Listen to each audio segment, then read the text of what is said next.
पवन सिंह के हई बात ना बोले के चाहत रहे। भोजपुरी इंडस्ट्री में केकर चोरी पवलवा करी रे।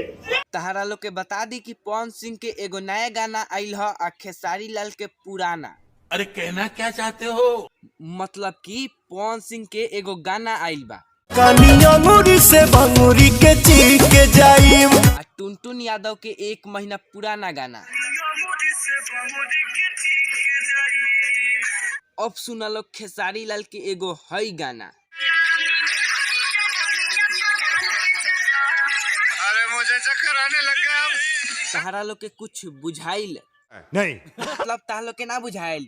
ऐसा नहीं हो गल धुन खेसारी लाल के, लिरिक्स टुनटुन यादव के आ गाना पवन सिंह के। ये तो लेटेस्ट न्यूज़ है। अब केहू के फायदा ना जान के जानता ई पूछता गाना चोरी करे वाला से तुम्हें शर्म है? कुछ शर्म आया है? पवन सिंह के गाना के देखल जाओ तो पवन सिंह ई गाना में 10-20 लाख रुपया लगा देले बरन ना भाई लोग। तू लोग देखा लोग गाना में का लाइटिंग लागल बा आ पवन सिंह के उतना झकास एंट्री आ हमार तो इहो लागता कि आज तक केहू अपन गाना में उतना बैकग्राउंड डांसर ना रखले होई जितना कि पवन सिंह रखले बारन। लेकिन ई सब के का फायदा, गाना पे तो लाग गल चोरी के थप्पा। तो अब तू लोग हमें के ई बताओ लोग कि ई गाना का अब चल पाई। अब वीडियो पसंद आयल तो वीडियो के लाइक कर लोग, चैनल के सब्सक्राइब कर लोग। हम मिलतनी एक नेक्स्ट वीडियो में। Tata bye bye. तो लाइक और शेयर ठोक दीजिए, महाकाल का दबा के लाइक और शेयर ठोक दीजिए।